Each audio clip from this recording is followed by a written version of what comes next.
He has been denied again. Two efforts by former President Trump to delay his upcoming hush money trial in New York have been shot down within the last 24 hours. On Monday, Team Trump asked for a delay so the trial venue could be moved out of Manhattan. That appeal was denied in just 2 hours. And today, Trump asked for a stay in order to challenge a partial gag order imposed last week by Judge Juan Merchan. An appeals court judge took all of 12 minutes to reject that one. Joining me now is Kristy Greenberg, a former federal prosecutor and former deputy chief of the criminal division for the Southern District of New York. Kristy, thank you for joining me. You know, this may be kind of like an obvious observation, but how has this trial just stayed on track? What has Judge Merchan done that could be, I don't know, useful to other judges in handling their own cases, or just what sets this case apart insofar as it's really, I mean, full steam ahead? Well, I think in one circumstance, it's actually a very discrete set of facts.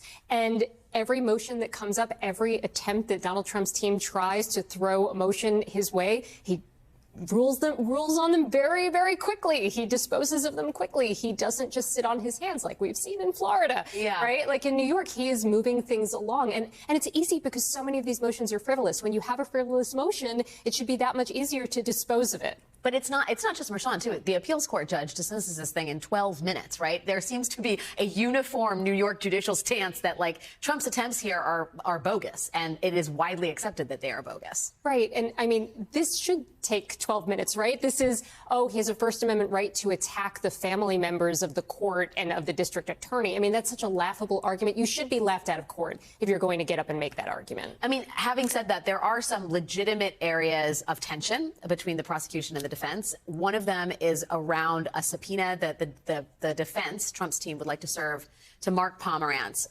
The DA's office does not want, they want to squash the subpoena, basically. Pomerantz is a real person of interest here. And can you talk to me about why and how he might be useful to the Trump side of things? So I actually don't think he will be as useful as they would like him to be. So a few days ago, Trump's team served a subpoena without notifying Alvin Bragg's team or even asking for authorization from the court, which is what a defendant has to do in a criminal case, to serve a subpoena on a third party, and served it just a few days ago and is asking for a number of things. And ultimately, Mark Pomerantz, when he was running this before Alvin Bragg came, he was the special assistant district attorney running this investigation. Presumably he has a lot of information, a lot of emails, a lot of memos that he wrote in his view of this prosecution. But all of that was turned over to the DA when he resigned, quite some time ago.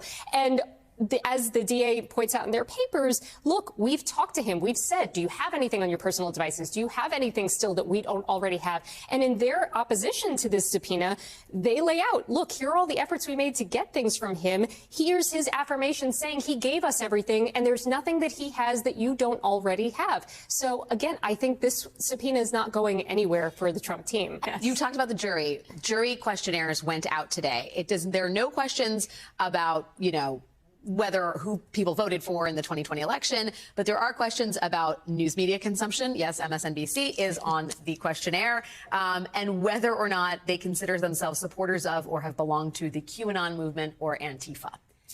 How unusual are these questions in the grand scheme of things? And do you feel like it's sufficient evidence to find out what channel someone watches and whether or not that gives an accurate window into their political leanings?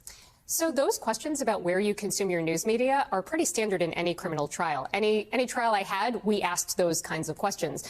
These are interesting because do you also follow Truth Social? Have you read Michael Cohen's book or listened to his podcast? Have you read Mark Pomerantz's book? So given how much is out there about these facts already, it does make it somewhat unique and different from other criminal cases. But, I think the judge was right to say who you voted for, what political party you are affiliated with, whether you have donated. Those are questions that really don't bear on whether or not you have a clear bias. You could be a Republican and still listen to the evidence, put aside any views of who you think the president should be, and be fair and impartial. That is a possibility, and he's allowing for that in his questionnaire. Yeah, and indeed, there is evidence of people who are diehard Trump supporters or left their MAGA hats in their car to return a verdict that did not benefit Donald Trump. So we know the past could be precedent. Yeah, and we saw that in the E. Jean Carroll case. One of the jurors jurors had identified as somebody who listened to more right-wing, media consumption, having right-wing media consumption, and that was unanimous jury